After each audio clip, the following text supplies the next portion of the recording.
Welcome to the Assembling Inclusion podcast. On this show, we feature different programs, individuals, and initiatives focused on being more inclusive of individual needs. We invite you to learn right alongside us. If you want some additional resources or access to our courses, please visit our website or follow us on social media. But for right now, let's get right to the episode.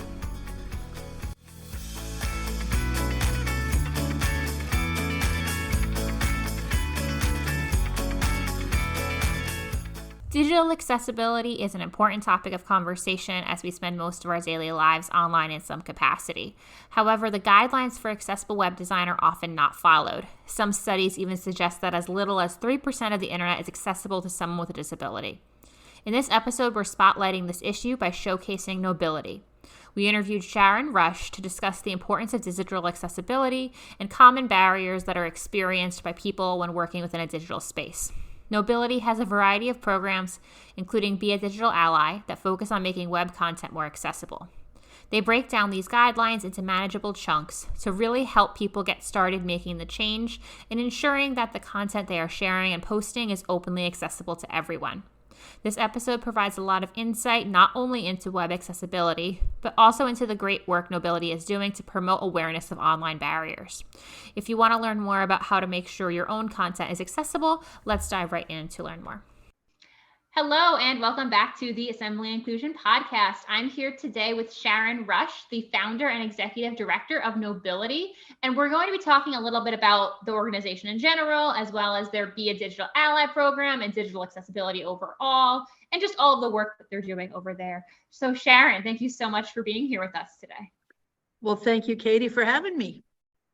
So before we dive into digital accessibility, can you tell me a little bit about Knowbility and what the organization does? We're a nonprofit 501c3 organization. Knowbility was founded in Austin, Texas in 1999. We exist to address the barriers to digital accessibility for people with disabilities of all kinds. Our mission is to create an inclusive digital world for people with disabilities. We realize that that's a pretty huge goal. And it means that we really are working to change how the technology, the same technology that powers the modern world, is designed and delivered so that it becomes more inclusive of the needs of people with disabilities. We believe that technology platforms need to be just as easily navigated and understood by disabled people as by any other users. And we work toward that mission. I think that's a really great mission, and it's something that is so important. And I was really looking to talk about digital accessibility, which is how I came across Knowbility. I was trying to find something because that's such an important topic. I work in a school district right now, and even with our website, they're working on making sure that it's digitally accessible, and it's removing a lot of the things that aren't accessible. And it's just such an important topic of conversation. So I'm really excited to really dive into that with you. So I really wanted to focus on specifically because that's what I came across first, which was the Be a Digital Ally program. That was the first page I think I ever looked at when I looked at Knowbility. I don't know what brought me there first, but can you talk to me about that program and what was the inspiration for starting that specifically within Knowbility? I'd love to talk about Be a Digital Ally, which, we talk about it with its acronym BADA. So we call it our BADA program. And I'd say we have like three general ways that we address our mission. We create these community programs, of which BADA is one. And that's mainly meant to engage people in the issue and help people understand what digital accessibility even means and why it's important. We also provide formal training. We have an upcoming Access U conference, which is more formal training that teaches practical skills to developers and designers and people with professional responsibility for building websites. And then we also provide direct consulting services to companies, schools, other institutions. And the purpose of those services is to help organizations integrate inclusive design thinking into their own development of digital products and services. But BADA in particular is a really great way to just introduce people to the topic. It's not a highly technical program. BADA is more of, it's an introduction for people who maybe they're not a developer or a designer or a project manager or a systems engineer or a programmer, but instead they have something to do with posting content, maybe through social media, or maybe they just upload content to the website. You mentioned the school that you work with. A lot of people at the school are not developers or designers, but they are putting information on the web. Maybe they're posting documents. So we try to provide for that kind of a role some tips and techniques that help them to understand how can you do these typical tasks in a way that is inclusive and that doesn't lock out people with disabilities from these very standard communication avenues that we're all taking for granted. I think the lockdown that we experienced during the pandemic was a great example of ways that we started doing absolutely everything, shopping online, going to work, going to school. And so as we think about how we use technology in the modern world, I think it's really important that all of us who invite people to meetings or send emails or post to social media understand at least some basics about what accessibility is. And that's what BADA is meant to do. Be a digital ally, help people with disabilities be included. I appreciate the fact that it's like an introductory experience, like you said, because I think a lot of times people look at like accessibility requirements digitally and they're like, I have no idea where to start and what to do. They want to do it, but they're like, it's so overwhelming. So I appreciate that it's really an introduction with some tips to just get started and bring awareness as people are doing that content creation and content posting. And then eventually they can dive a little bit more in depth when they become comfortable. But at least it's getting the ideas out there to start off, as opposed to just people becoming overwhelmed and shutting down and being like, I just can't look, I can't figure that out. I think that's a really great way to approach it. That is exactly it. I did want to just bring up, before we dive into like more of the logistics of the programming and what topics are being covered, I did want to talk about what are some of the biggest challenges that you think people with disabilities face when it comes to accessing digital content. I know there's a lot of variety and every disability is different and every person is different, but what do you think are some of the biggest challenges that are faced right now? That is an excellent observation, that there are different kinds of disabilities.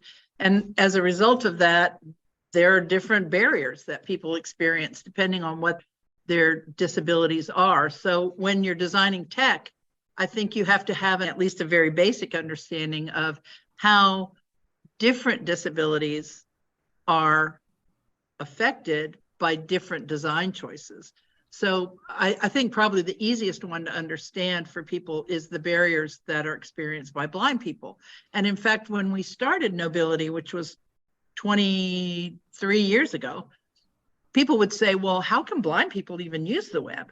But the fact is that blind people use a technology called a screen reader that can take the printed information in a website and turn it into basically reading it out loud. And that technology has been widely adopted by other people because it's very convenient.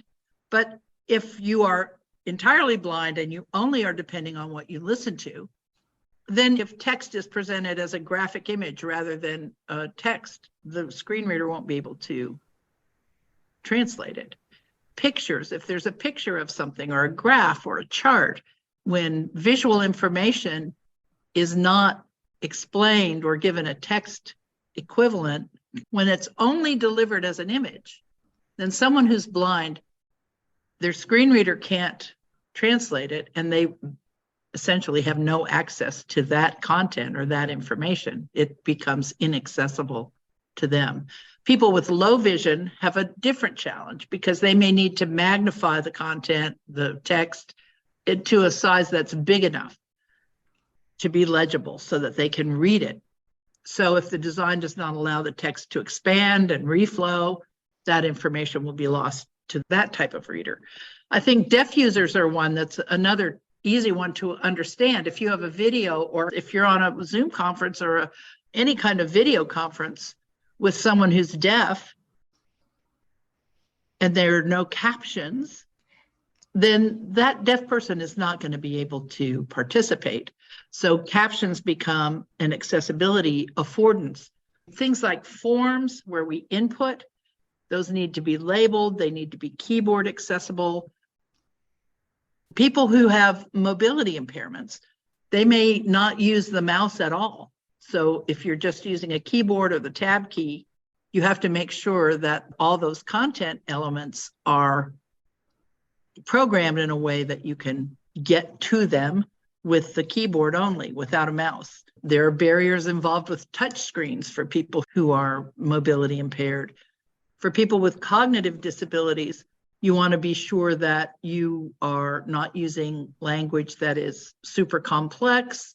You want to make sure the navigation is very clear and that the navigation patterns are consistent throughout. There are just so many things that you can understand about how people with disabilities use the web. Flashing and moving content, for example, can be a distraction for someone who has a epilepsy disorder or ADHD.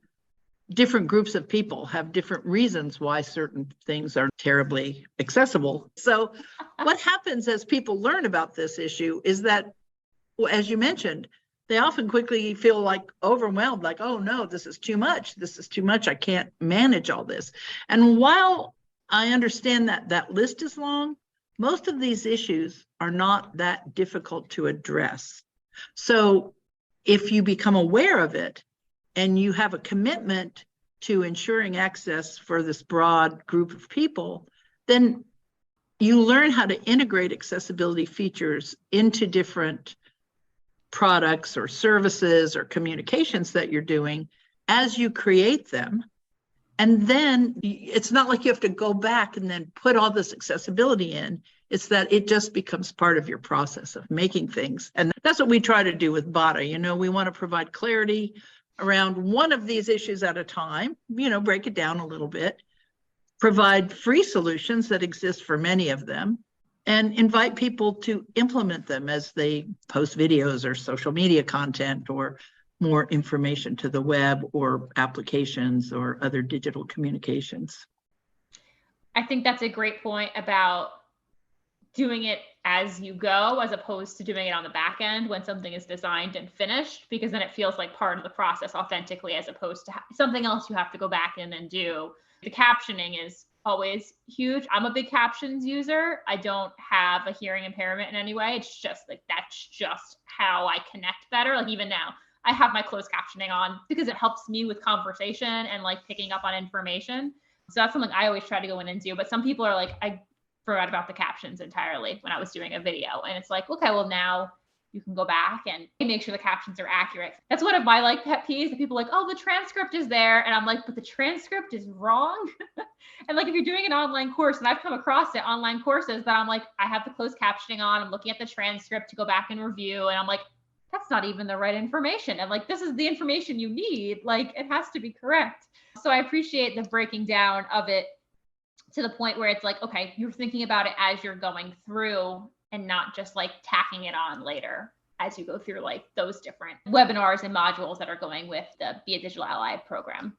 You know, I love the fact that you said, I don't have a disability, but I use this disability affordance, because I think that is an excellent point, and it helps people to understand that. Or here's an example. When you're in the nonprofit world like we are, you get invited to a ton of how to make your nonprofit do this better or that better, or write grants or reach a better public, webinars often. And so I was invited to one, and I wrote and said, well, will you have captions? And they wrote back and said, no, no captions. We've never had a request for it. Deaf people don't come to our webinars. And I thought, well, deaf people don't come to your webinars because there are no captions. And also that assumption that only deaf people would use the captions. So I went to the webinar anyway. I signed up. And then when I got there, I said, can you please turn on the captions for me? And that was a little bit unfair of me because I already knew they were going to say no. But in the chat, I said, please turn on the captions for me. And, you know, then they wrote back in the private chat, no, sorry, we don't have captions. And are you deaf? And I wrote back and said, no, but it helps me to follow the conversation and it helps me not to be distracted. And that's the truth. I mean, these days when things are so distracting, to have those, you're following along with the captions and you're listening, and it helps keep you grounded. I think for some people like me, I think maybe I have an attention deficit disorder. I've never been diagnosed, but I wouldn't be surprised. We may all have one these days. But I just think that was such a good point that you made, that you don't know who might use these things that you make available until you make them available. And I think this last study I saw said something like 80% of people who use captions are not deaf. They use them for other reasons. And think about where you might be in a noisy environment, or you left your earbuds at home and you just need to be able to follow on the screen. Those kinds of things are very, very helpful. Oh yeah, definitely. I was a special ed teacher before I transitioned into technology, and all of my students were using those types of, accommodations, and they weren't necessarily visually impaired or hearing impaired, but they had a specific learning disability, and all of those things were helping them. Even the alt text, some of them would turn on the screen reader so it would read like the graph to them, because it helped them to hear the graph being explained. Even though they could see the graph, they needed that understanding of what they were actually looking at. And so that helped them. So I think that's a great point. Like, it's not just for a specific disability, but overall, there's a lot of different people and disabilities who are using some of these accommodations. Katie, that is such a great point, because people learn so differently. And to have, an augmented experience where, yes, I can see it, but I appreciate hearing it too, or just all the different ways that people process and actually learn information, to give them enough choices to do that. It's definitely beneficial to have those options for a variety of learners. I know you had gone over some of the examples of different challenges that people experience and how to make some of those changes to make things accessible. What do you think are some of the most important things people need to consider when trying to make their websites or digital content more accessible? I mean, we talked about alternative text for images. I think that's one that is easy to understand and relatively easy to do, just to make sure that if you have a picture, either have a description on the page as a caption or put the alt text into the code.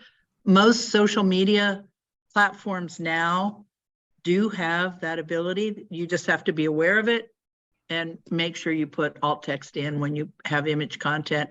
We talked about captions. Those are really important when you have any kind of audio content. I think also one that is often overlooked is the ability in HTML and most even Word documents, PDF, even PowerPoint slides, you have the ability to define the structure through headings and lists and things that are clearly defined, so that the information architecture, the way that the information relates to each other, is clear to someone even if they're not looking at it. So often we'll make divisions in sections of a paper or a piece of content by making some subtitle bigger and bolder. And there are ways that you can do that, and it's defined as a heading. So then, just as a sighted user might go through and look at all the big, bold titles and see which part of this document am I interested in just by reading those section titles. Well, if you define it as a heading level 1, 2, 3, then the blind user can also just use that using their screen reading capabilities to navigate more efficiently and not have to listen. I mean, if you think about listening to every single word on a web page rather than quickly browsing and finding out what it is you're interested in. So I think that's a very important thing. If you have input forms or surveys where you're trying to get feedback from your visitors, make sure that those forms are properly labeled so that someone who's not looking at it or seeing it will be able to know, what are they asking me for in this form label? So there are ways to make sure that that happens that are pretty easy to understand once you know that that capability is there. So I think structure, other ways to look at flexibility is important. Like I mentioned, the fact that people with low vision may blow up the words. So you want to make sure that they reflow well so that you don't have to do a whole lot of scrolling. But, I think mostly it's just considering the experience of your visitors and will they be able to understand and navigate with the methods that they choose. It's like making a website flexible for mobile use. When we started using the mobile phones on the web, people who had thought about accessibility in advance were ahead of the game because their websites were meant to be responsive to the needs of the user. And that's an important consideration. I think that's really, really solid advice for people who are looking to get started. So you had mentioned that you kind of break up the topics into, smaller, more bite-sized, manageable pieces when you do the webinars through Be a Digital Ally. But what are some of the topics that you've done in the past? And then what are some that are coming up? Oh, yeah, that's a great question. Well, we started with the basics of things like images, forms, captions. What are they? Why are they important? How do you do them? And one of the feedback we got is, well, you talk about these screen readers. Can you show us how they work? So I think we've done one episode now of how people with disabilities access digital content by showing the assistive technology demo. And that was pretty successful, but we only got to cover a few. So we're going to do another one later this month. And then also people want to know, how do we get started as a company? And so we're going to do one on accessibility statements and how to develop policy, how to distribute that policy. And then also the advocates within the company are like, how do I take these ideas to my developers? So we're going to do one that helps them understand that. Usability testing, so you can see people with disabilities actually using public websites and the kind of feedback that you get if you do usability testing. I think another really important aspect of making sure that you have accessible technology within your organization is that the people who buy your technologies and who are in charge of purchasing understand it. So we're going to do a unit on that. Like, how do you choose technologies? What do you ask for? How do you build RFPs and requests for products that are accessible? And how do you monitor that? We've got social media, of course. Everybody wants to know about how can we make our social media more accessible. So we're going to do a unit on that too. And, if any of your listeners have ideas for what they'd like to know, we'd always love to hear that. It does sound like you're very responsive to the needs of the people who are attending, which is really great. And, shifting the focus of the topics to things that are applicable to the people who are directly in attendance. I love that you showed the screen reader because I feel like that's a question I always get when I do a lot of teacher training. So it's mostly educators. And it's just like, okay, that's great. But like, what does it look like in practice? Like, how do I know that it works? I did this, I did the headings. How do I know that it's okay? And so I appreciate the fact that you actually went through and showed, this is what Screen Reader does. This is how they would navigate your website. And then the user testing, which is huge. I mean, that's not something we normally do. I mean, we're mostly, again, with teachers. So it's mostly like working with the students and troubleshooting from there. But like having people actually go in and test and see like firsthand, like what is the barrier that's being experienced? And then now going back and we're making those revisions. Those are really great topics for webinars. Thank you. So I did want to talk about the structure of the webinars. That's the education background I made that always likes to talk about what the webinars actually look like. I had read that they're like an hour and a half to 2 hours, right? Each webinar. Correct. Mm-hmm. And I had also saw that, so is it all like lecture based where a presenter is kind of facilitating the conversation, or is it more of like some direct instruction mixed with some practice? How do those sessions normally look?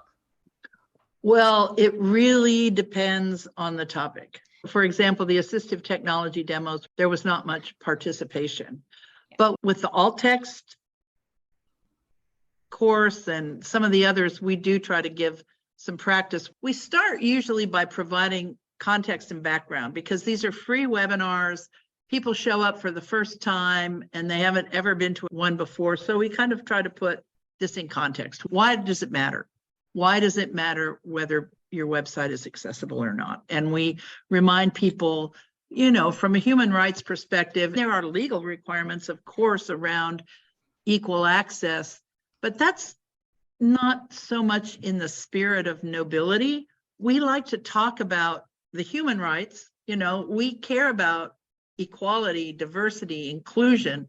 Well, I think disability is the most intersectional human condition you can find because it crosses all normal divisions of human experience. People are disabled who are rich, poor, Black, white, other countries, gay, straight, all of those. You're going to find people with disabilities in all of those categories. And the numbers are kind of astounding to people. So we usually start by setting that context briefly, and then talk some of the major barriers that are related to whatever we're going to talk about, if it's captioning, or what are the barriers that we're trying to address.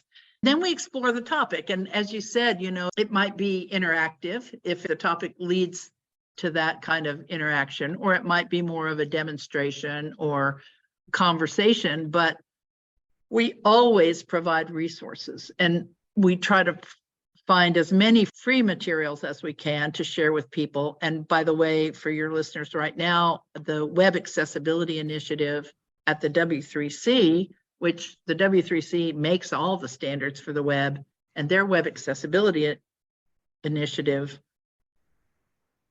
publishes many, many free resources about how to test, how to determine whether things are accessible or not, how to include people with disabilities in decision-making and planning for accessibility. So that's generally how we wrap up with the resources and next steps. That makes sense. I appreciate the fact that not only are the webinars themselves free, but then on top of that, you're also sharing the additional follow-up and free opportunities. Anytime something is free and available, everybody's like, oh, great. Like, I'll try that out. Perfect. So I appreciate the fact that there's a focus on high quality and also openly accessible resources for people to follow up on after they've attended the webinar. That's really great. What's been the feedback so far? I know you've had participants who have asked for other topics and things like that. So clearly the feedback is positive, but I'm just curious, what's been some of the feedback from people who have attended the webinars in the past? Well, most often are people who say, I didn't know this or that or the other thing about accessibility. I didn't realize the barriers that people faced. Or sometimes it's like, my kid has a disability. I'm so glad to hear somebody talking about this, because often these kinds of resources are behind paywalls. There are a lot of consultants and lawyers involved, and we definitely want this information to be out there like the air you breathe, because I think it's so important just for everyone who's using this technology to understand the breadth of the ways that people experience and use and rely on technology. So we get a lot of feedback in that way that says, I'm blind. It's great to hear you talking about it in this way. We also get a lot of questions about where can I learn more? And as I mentioned, we try to give the resource list at the end of every program, but we also need to make sure that people know that there are places to take deep dives. So I mentioned our Access U conference, that's every May. And then we also have another program called the Accessibility Internet Rally that's very, very low cost. It's $25 for an entire team to participate. You get to be trained in accessibility with some very skilled and professional trainers. And in exchange, you agree to design an accessible website for a nonprofit organization. So when we tell people, well, if you really want to get hands-on experience, join the AIR competition, that happens in the fall of every year, they get sort of a double whammy, right? You learn about accessibility, you get a hands-on experience of building accessible property or accessible website or application. You get feedback on the work that you do from expert judges, and you get to work with a nonprofit organization in your community that is doing something that you believe in. So that's a real fun follow-up for us to offer people. Well, if you want to learn even more, come join the AIR program. So that was my shameless self-promotion, because it's so much fun and it really does give you that in-depth sort of opportunity to follow up. I didn't even know about that program. I feel like maybe I did come across on the website, but it just slipped my mind to even ask about it. But that's really awesome. That's great. The community-based connection because you're doing something for a nonprofit in your community and that practice and feedback. I'm going to make sure I link to that in the show notes as well, in addition to Oh, all the other great. links. Great. But that's really awesome. I did want to ask, so now more diving back into the digital accessibility overall. From your experiences, what do you think are the biggest misconceptions that people have about digital accessibility? And how are you working with Knowbility and Be a Digital Ally overall to overcome those misconceptions that people have? You know, Katie, that's a really interesting question because I find that there are misconceptions at both ends of the spectrum as people think about digital accessibility. Either what you mentioned earlier, that people start learning about it and then go, oh my gosh, this is really, really hard. I'm never going to be able to do it. It's going to be overwhelming and expensive and forget it. I just can't do it. It's too hard. So I think there are serious misconceptions about that because of the fact that if you understand the principles of inclusive design and you start with the idea that you're going to be inclusive in building whatever it is you're building, it becomes much less difficult and much less expensive. But then there's this other way that people, and you know, advocates like me, I've probably done it too, especially in the early years, where you minimize the effort that it takes. And you say, oh, it's easy, it doesn't cost anything, it's easy, you know, just build it in and it doesn't cost anything at all. Well, that's not really quite true either. So I think people should understand that it's a serious commitment. You have to have some investment of resources, even if it's just the time to understand what the issues are. But it's not just easy and it doesn't come to people for nothing. So I think it's important. I appreciated when you said about the difference between a transcript that has been proofread and corrected than just the transcript that comes out automatically. You know, you do have to give it some thought, but I think it's very much worth it when you understand that you're providing to people who are otherwise going to be locked out equal access to information and exchange. That's always the big thing. And I agree because I come at it from both sides a lot of times.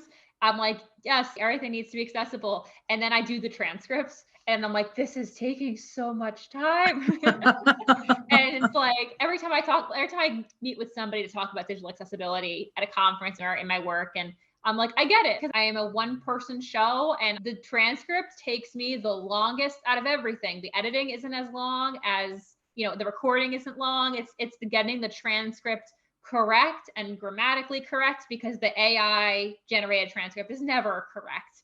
It's always breaking up sentences and it's choppy and it pulls the wrong word and you have to go back and listen to it. It is a time commitment, like you said. But then once you get the hang of it, I think it does get better. But at the beginning, I feel like I was always like, yes, it's great. Everybody should be doing this. And then I faced my first transcript for like my first couple of episodes. And I'm like, wow, this is taking a lot of time for me to do.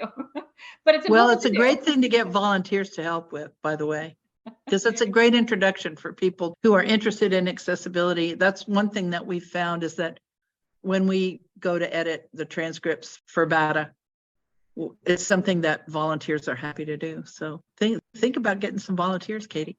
That's not a bad option. You know, I should think about that. So I wanted to ask about how do you think that Knowbility or, you know, the BATA program has helped to make a difference in the world? You know, that is a very broad question, and it's a question that our funders ask us. Knowbility is a nonprofit organization. We often seek support out there in the wide, wicked world, and people want to know, how many have you served? How many lives have you changed? How have you done? And given the nature of what we're doing, because we're trying to affect systemic change, it's kind of hard to say, well, there are a billion people with disabilities in the world, and we think we have fostered programs, conversations, trainings, understandings, collaborations that have made the web more accessible for those people. But it's difficult to say to point to 500 million of them and say, see how their life has changed because of what we've done. But, we get the anecdotal feedback from people, and BADA is one thing that gives us the ear to the public, because I think in terms of making a difference in the world, we do hear from the people. At the end of every one, we say, how did you do? Did you learn something? Was this useful? We get that evaluation data. And for the most part, it's been quite positive. People are glad that we're doing this and grateful for just opening that door a little bit and having a welcoming voice that says, don't feel overwhelmed. Don't feel like you're alone in this. Understand that you have allies, that all of us are going down this road together, and we're learning and teaching from each other. So I think that in general, we lower the barriers for people to feel like they can practice accessibility, and that we encourage that feeling of community around this issue, because it is a community issue. And so I think in that way, our hope certainly is that we've made a difference. And then in the great big way, I do believe that we have changed the conversation and made a big difference in terms of helping people to understand it, not just as a legal mandate, because legal mandates they're such an important part of the digital accessibility landscape, but they're not very much fun. And so to create programs like the Accessibility Internet Rally, or AIR program, where it's a community celebration of accessibility, and to frame the issue in terms of civil rights and people's lives and their access to work and school. And I mean, I don't know if you attended any weddings during the pandemic, but I attended an online wedding, a couple of online funerals. We started doing social events through technology. So if you start to understand, and I think Knowbility's programs and services do help people to understand that accessibility is a human right, and that we have to make sure that we are designing systems that include everyone. And we have to listen to the people with disabilities and what their needs are so that we can design systems in that responsive way. I think Knowbility has contributed to that. I think those are all really great points. And I can see through our conversation how Knowbility has met all of those goals and achievements within the program. I really appreciate the fact that you're listening to the disability community, because obviously that's huge. But then on top of it, I think it's really nice that you've created this space for people who are new to accessibility, not to shame them for not doing it originally, like, oh, shame on you for not doing this the whole time, but set the context of, you're not doing it now, but here's why you should be, and here's how you can go about doing it in the future to make your website more accessible. I think that's a really nice approach to build that community, like you mentioned. Yes, the legal mandates are extremely important, but I agree, they're not usually the fun part. So I like that you're humanizing the legal requirements. Like, legally, you should be doing this, but let's talk about why. Not because it's on a piece of paper and because you have to do it, but because there are real people who are benefiting from the fact that you are doing this accessibility work. So I really do appreciate that. Knowbility. Oh, thank you. Thank you, Katie. And I want to end with, I always like to talk about the future. So what are some goals or some initiatives that Knowbility has coming up in the future? Well, our goal is huge. I mean, our goal is to change the way that technology is designed and delivered. So we're a very small organization. We like to say we're small but mighty. And most of the goals, most of our ambitions are collaborative, because we understand that Knowbility cannot do this alone. And so we participate at the W3C, the World Wide Web Consortium. We participate on those standards making bodies. I co-chair the Education and Outreach Working Group. We tend to try to keep amplifying the voices of people with disabilities, because I just don't believe that any translation is as strong as the voice of lived experience. So recent program that we started is called Access Works, and we've recruited, I think it's getting close to 1,000 people now with disabilities of all kinds. And we contract with companies to make our database of users available as usability testers and to report, this is my experience on your website or with your application or with your learning platform or whatever. So those voices of people who use your technology are clearly delivered and easy for product makers to understand, because I don't think anyone deliberately sits down and says, let's lock out all the people with disabilities. So as you raise those voices, and really what we're trying to do is scale this effort of helping people all over the world in all kinds of walks of life to understand how technology can transform people's lives. I think it was March 4th, we lost a pioneering giant of an advocate. Her name was Judy Heumann, and she's sometimes called the mother of the Americans with Disabilities Act. And she once talked about the fact that, for most people, technology makes things easier or more convenient. But for someone with a disability, technology can make things possible, things that were not possible before. But she said it's a huge responsibility, because if it's not made to be accessible, it can become an impossible thing to do. And that's something we must completely avoid. She was brilliant. And if your listeners haven't learned about Judy Heumann, they should watch the movie Crip Camp and learn about her adventures as a very young woman who had polio when she was a baby. And she used a wheelchair all of her life. But she was just brilliant and brave. And those are the voices we want everyone to be able to hear. And that's what we work toward. I think that's a really great mission and a great point. And I really appreciate all the work you're doing to amplify the voices and just the nobleness of your goal in general of promoting the accessibility and making, like you had said, making things possible for people that may not have been otherwise. So I want to thank you so much, Sharron, for joining us today. We're talking all about Knowbility and digital accessibility and the Be Digital Ally program and just all of the great work being done over there. I really appreciate it. And everybody should check out the show notes, because I will make sure I link all of these programs and resources. So that way you can pop right in and check it out. Thank you so much, Sharron. Oh, thank you, Katie. This was great. I really enjoyed talking to you. And thank you for putting the spotlight on this issue. It's so important and it does change people's lives. So thanks for having me. Thanks for what you do.